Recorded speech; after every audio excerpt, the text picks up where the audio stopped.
finish up this painting. So we're adding in our foreground now. I'm using a large fan brush here, just kind of dabbing in with that dark brown color or raw umber.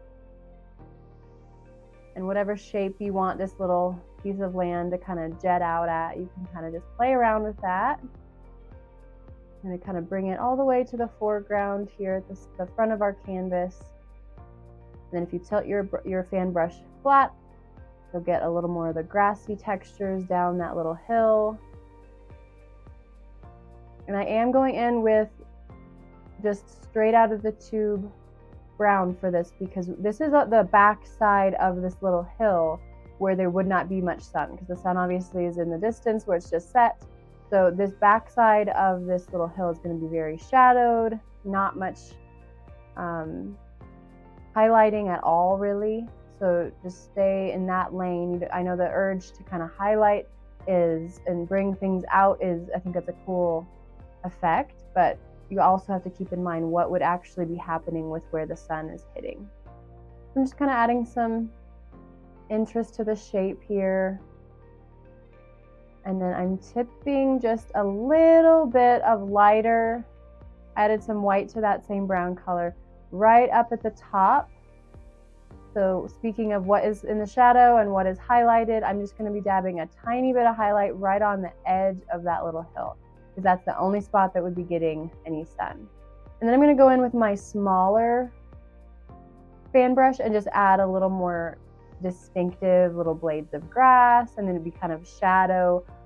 It'd be the shadow of the highlight that I just added there. So it's kind of makes it for the visual piece that you can see the highlight on the opposite side of the hill, but really from the viewer's eyes, it's still pretty dark.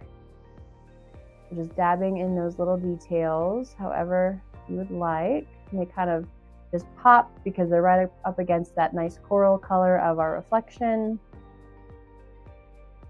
All right, so now we're gonna go in and add some trees to this little jet out of land. So I'm gonna do the same kind of trees as we did in the background there, or the middle ground, I should say. So kind of pine trees, adding in that long, skinny trunk here, and I want it to kind of jet off to the side.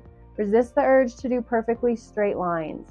So if you have an unsteady hand, it might actually work to your advantage. So you don't want anything to just look super straight and even. You want it to have some interest and personality. All right, so with that small fan brush, this technique should hopefully becoming more familiar, and you're feeling more confident with it after practicing in the beginning exercises and those background trees. Just those light little flicks out to the side. And these, just take your time because this is the foreground, so we want to be nice and detailed. You know, when the middle ground or the background, they can just be more dotted in, but now that we're in the front, we want it to just really shine and look really realistic. So go slow and be purposeful, because we're using a very dark color and we're covering up a lot of our background here, so you don't want any mistakes can kind of just jump out at the eye. You don't want a big glob of paint coming off that fan brush. So just go real small, light and wispy out at the sides there. Add a little smaller tree over on the right side here. And make sure they're nice and pointy at the top as they get smaller all the way up. And I think I'm gonna add one more here. And obviously the smaller the pine tree, the smaller the little wispies should be. So lighter touch on these smaller trees. Don't need to cover much there. Nice and wispy out to the side. I'm just going to add a little bit of that shoreline to the front, a little bit of glazing, adding some of that water detail here in the front, just like we did in the back, and kind of finishing up the shoreline in the middle ground. And then just like we did in the back, let's add the reflection of these newer trees.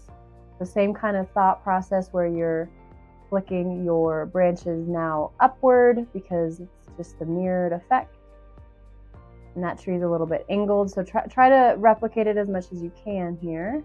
And then that's just a really skinny little tree, so less branches. And we do have that forest tree over on the side that's not quite out of view, so we still don't want to forget about him and add the reflection there. And then you'll go over with a final bit of glazing and kind of finishing off and softening the water. And yeah, this is a complete landscape painting. So I'm super excited, and we get to get into the last module where we'll go over another whole landscape painting. I hope you're feeling confident and growing and just excited about your new skills. I'll see you then.